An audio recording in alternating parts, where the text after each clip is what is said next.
ఉంటారు, మనలో విభేదాలను సృష్టించి నాశనం చేయాలని ప్రయత్నం చేస్తూనే ఉంటారు. అరే, ప్రపంచంలో ఉన్న మిగతా దేశాల వాళ్ళు ఏదైనా కష్టం వస్తే వాళ్ళ మతానికి సంబంధించిన చాలా దేశాలకి పోవచ్చునయ్యా. ప్రపంచంలో ఉన్నటువంటి హిందువుకి కష్టం వస్తే ఎక్కడికి వస్తాడు? భారతదేశానికి తప్ప.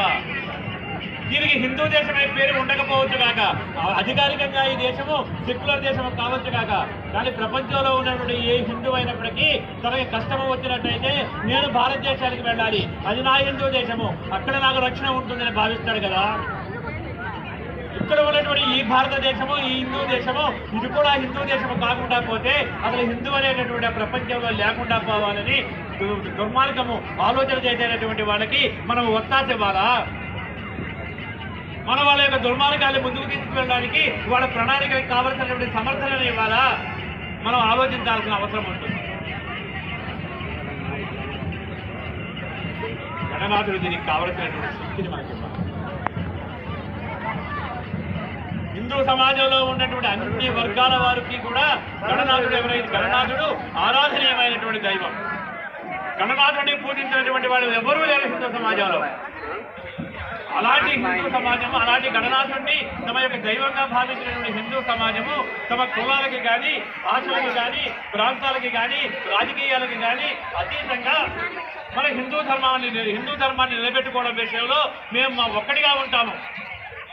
దీని విషయంలో మాత్రం ఎవరితో రాజీ పడము, ఏ దేశాన్ని ఉపేక్షించము, ఏ వర్గాన్ని ఉపేక్షించము, ఏ రాజకీయవేత్తని ఉపేక్షించము అనేటటువంటి ఒక ఖచ్చితమైనటువంటి నిర్ణయాన్ని మనం కనుక ప్రకటించకపోయినట్లయితే బహుశా మన మనసుల్లో ఉండవచ్చు కాక, కానీ మనం ప్రకటన పూర్వకంగా బహిరంగంగా బయటకు వచ్చి మాట్లాడకపోయినట్టయితే, బయటకు వచ్చి చెప్పకపోయినట్టయితే, బయటకు వచ్చి ప్రదర్శనలో పాల్గొకపోయినట్టయితే హిందూ సమాజం బలహీనపడుతుందని, దిక్కులేనిదని భావించి మన మీద అత్యాచారాలు చేస్తే ఆశ్చర్యకరమా? అందులో ఏమైనా మనం ఆలోచించాల్సినటువంటి అవసరం ఉన్నది. 77 సంవత్సరాల క్రితం విషయం వేరు. 2024లో కూడా మన యొక్క దయాదాక్షిణ్యాల మీద ఏర్పడినటువంటి బంగ్లాదేశ్, అక్కడ ఉన్నటువంటి 7 కోట్ల మంది హిందువులని వాళ్ళందరినీ కూడా అక్కడి నుంచి తరిమేస్తామనేటువంటి భావనతో ప్రయత్నం చేస్తే మనం చూస్తూ ఊరుకోవాలా? మన ప్రభుత్వాన్ని చర్యలు తీసుకోమని మనం ప్రోత్సహించనక్కర్లేదా? 71లో శ్రీమతి ఇందిరాగాంధీ గారు చేసినటువంటి చర్య ఏదైతే ఉన్నదో దాన్ని మనం సమర్థించాం కదా, ఇవాళ కూడా సమర్థించమా? ప్రపంచానికి సందేశాన్ని మనం ఇచ్చి తీరాలి.